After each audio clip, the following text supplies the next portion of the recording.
My mother-in-law set my wedding dress on fire in front of me right before the ceremony, laughing as the fabric burned. "Now you can't marry my son," she declared. I calmly said, "You have no idea what you just did," and she panicked when I stared in disbelief as flames engulfed my wedding gown. The ivory satin that had taken 6 months to perfect was now a blackening, melting ruin. Margaret Wilson, my soon-to-be mother-in-law, stood before me in the bridal suite of Cleveland's Grand Pavilion, a lighter still clutched in her manicured hand. Her face contorted in triumphant rage. "Now you can't marry my son?" she declared, her voice high with hysteria. "Jason needs someone from our social circle, not some nobody from the wrong side of town."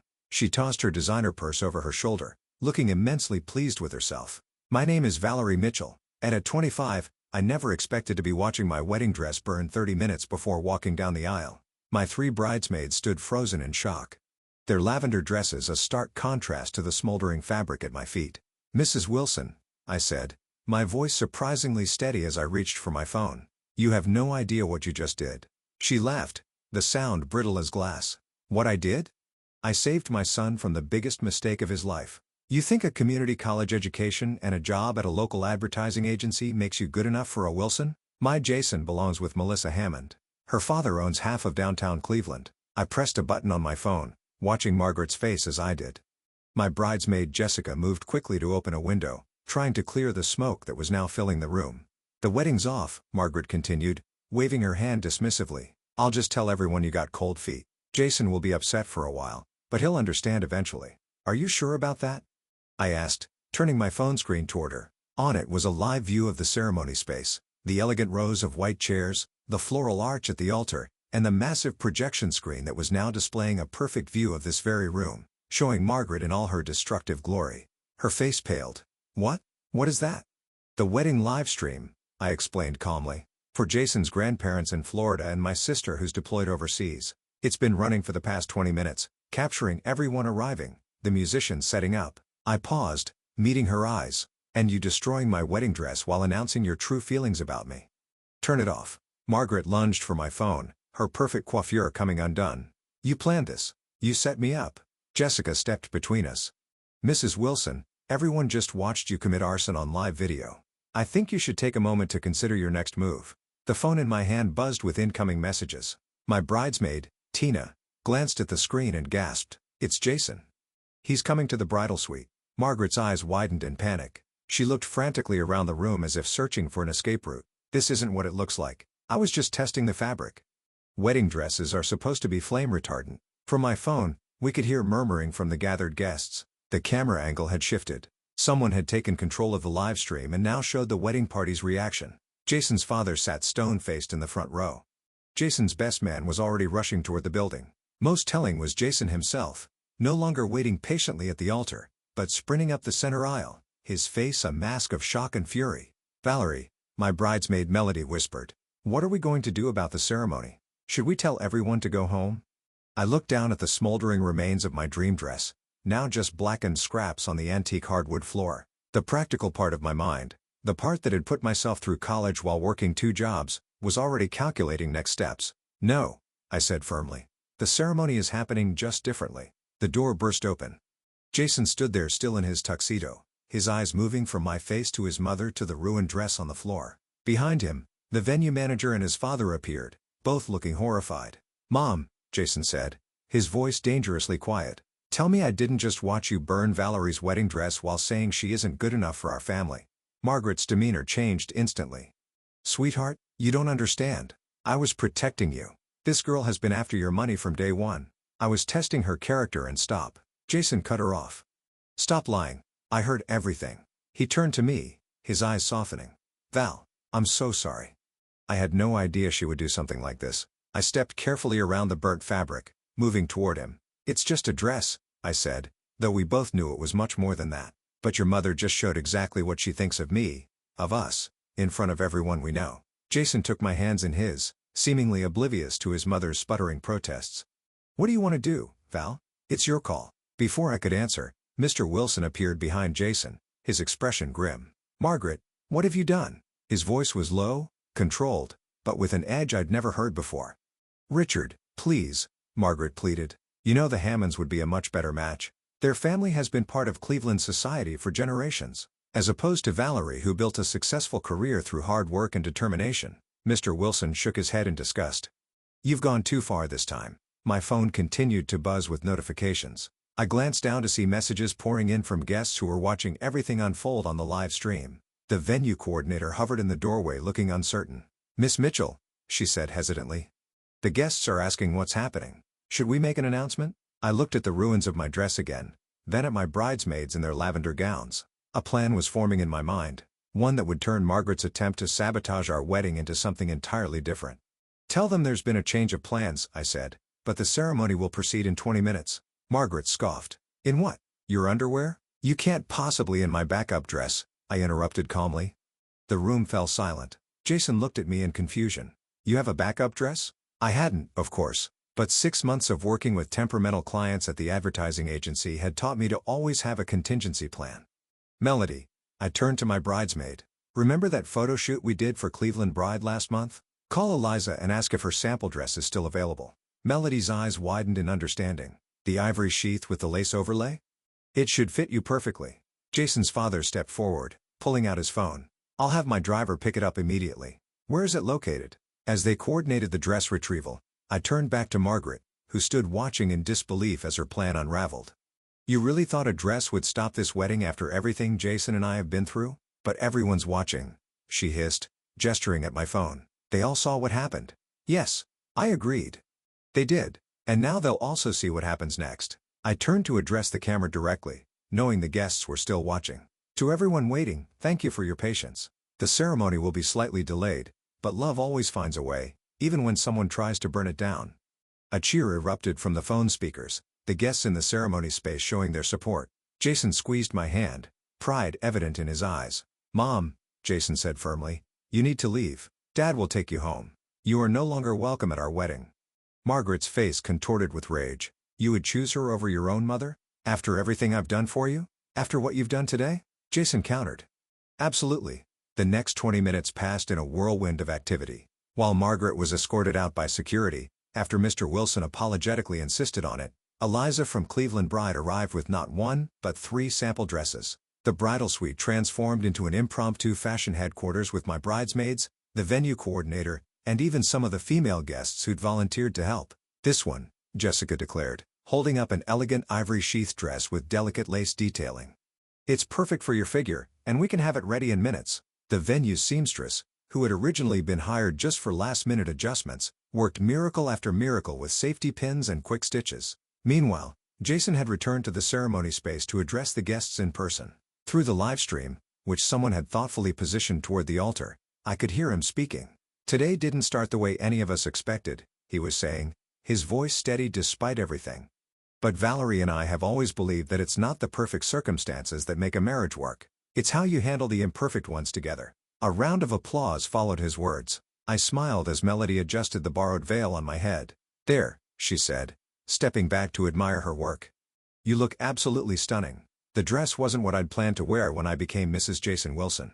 But as I looked in the mirror, I realized it suited me perfectly. Simpler, more elegant, and somehow stronger than my original choice. Like me, adapting to circumstances rather than being defeated by them.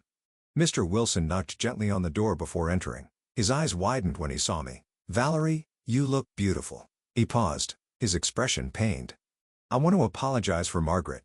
Her behavior was inexcusable. You don't need to apologize for her, Mr. Wilson, I replied.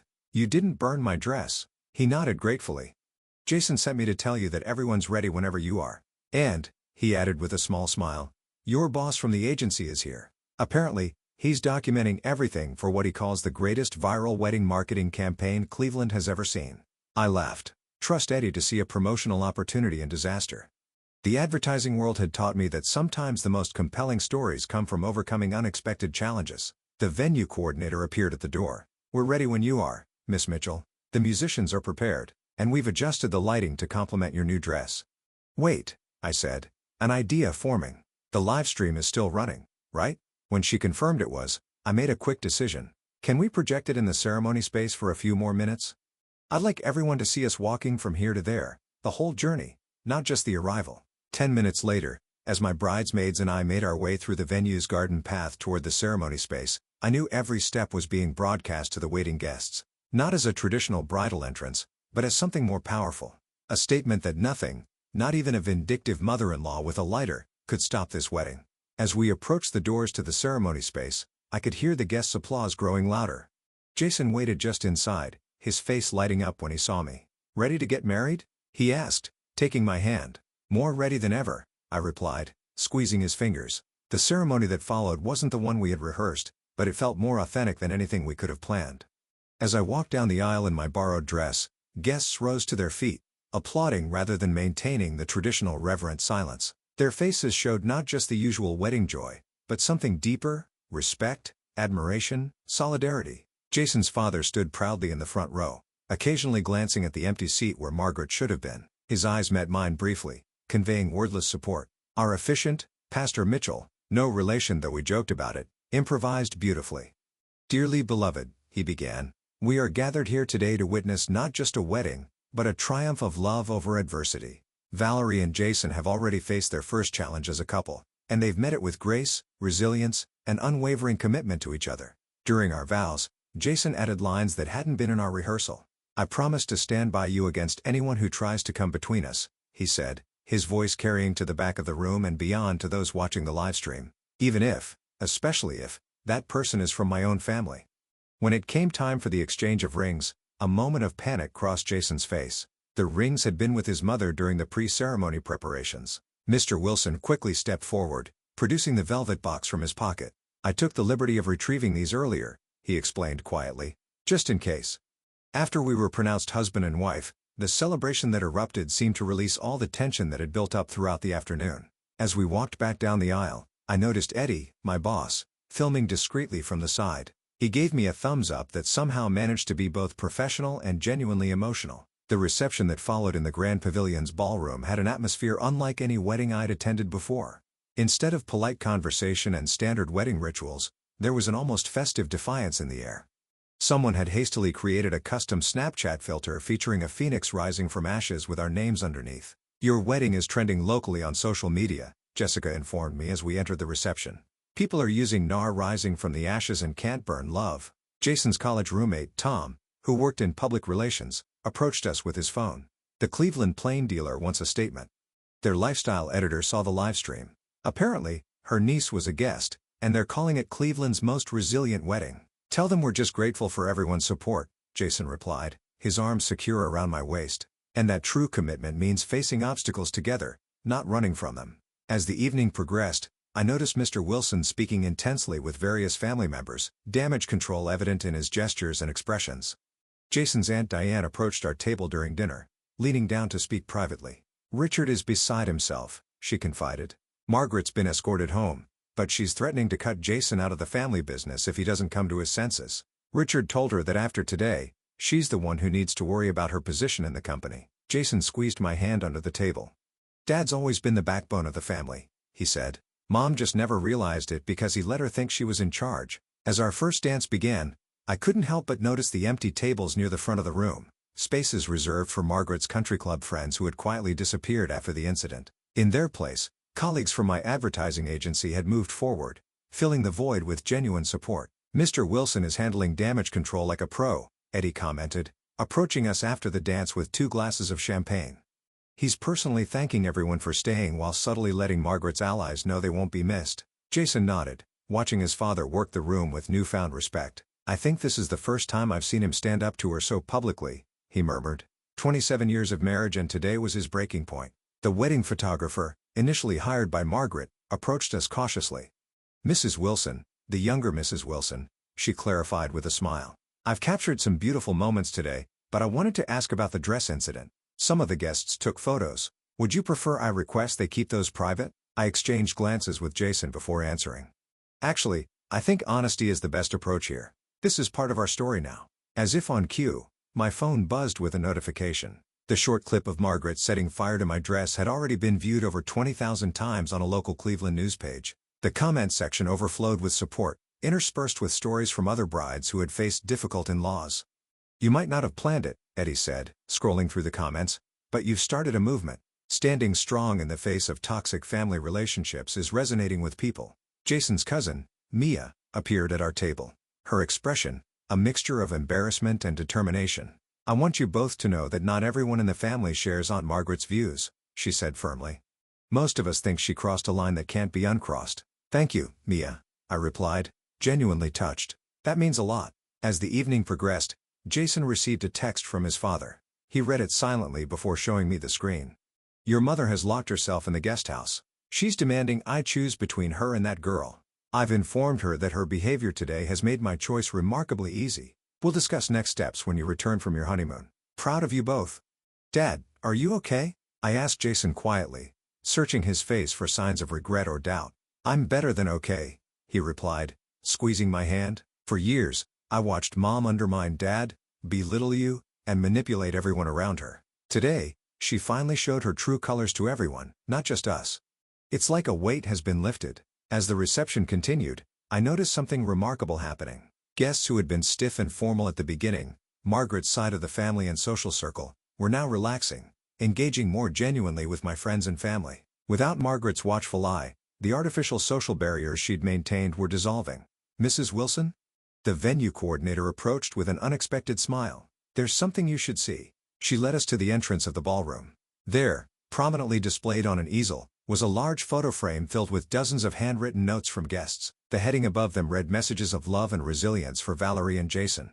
"Your bridesmaids organized this," she explained. "They asked guests to write messages of support after what happened. 1 week into our honeymoon in the Maldives, the full impact of what had happened at our wedding was still unfolding." Jason and I sat on our private deck overlooking crystal blue waters, scrolling through messages on our phones during our daily check-in with reality. "Dad says Mom's staying with her sister in Cincinnati," Jason said, setting his phone down. "Apparently Aunt Linda is the only person who still believes her version of events, that she was testing the dress fabric, and everyone misunderstood." I smiled wryly, adjusting my sun hat. Hard to misunderstand someone shouting, "Now you can't marry my son," while holding a lighter. The Cleveland media had picked up our story in earnest. What began as a sensational local wedding disaster had evolved into a conversation about toxic family dynamics and standing up for healthy relationships. Several women's magazines had reached out requesting interviews about maintaining boundaries with difficult in-laws. Eddie says the agency has received 3 new client inquiries specifically asking for the team with the wedding dress phoenix. I laughed, showing Jason the message. "He wants to know if we'd consider being part of a panel discussion on crisis management when we get back." Jason took my hand, his thumb brushing over my new wedding band. "Only if you want to. We can keep this private if you prefer." I thought about the messages we'd received from other couples facing similar challenges with disapproving families. Maybe our experience can help others. "Not the way I plan to start our marriage, but authentic," Jason finished. Like us. 3 months after our wedding, Jason and I attended the Wilson Family Foundation's annual gala, our first major public appearance since returning from our honeymoon. The event, typically orchestrated by Margaret, had been completely reimagined under Mr. Wilson's direction. "Nervous?" Jason asked as our car pulled up to the Cleveland Art Museum. "A little," I admitted, smoothing my gown, a stunning emerald design from Eliza's boutique, who had turned our wedding story into a successful marketing campaign about resilience and second chances. Inside, the atmosphere was noticeably different from previous years. The stiff formality had been replaced with genuine warmth. Mr. Wilson greeted us at the entrance, looking years younger without Margaret's controlling presence. "There they are," he beamed, embracing us both. "The couple who inspired our foundation's new initiative." He guided us toward a display showcasing the Wilson Family Foundation's newest program, Rising Phoenix Grants, for women starting over after difficult life transitions. The foundation logo had been redesigned to incorporate a subtle phoenix motif. "We've already approved funding for 15 women, Mr. Wilson explained proudly, each one rebuilding after challenging circumstances. As we mingled with guests, I noticed Margaret's absence had affected the guest list. Gone were many of the society climbers and status-conscious acquaintances, replaced by people genuinely passionate about the foundation's work. Mrs. Wilson, a young woman approached introducing herself as one of the grant recipients. "Your wedding story gave me courage to leave my toxic marriage. Now I'm starting my own business." Later that evening, as Jason and I shared a quiet moment on the museum's terrace, he received a text message. "Mom's coming back to Cleveland," he said, his expression thoughtful. "Dad says she's agreed to counseling if she wants any chance of reconciliation." I squeezed his hand supportively. "Whatever happens with your parents, we'll face it together. Just like we did with the wedding," he smiled, pulling me close. "Some flames are meant to destroy. Others just reveal what's unbreakable."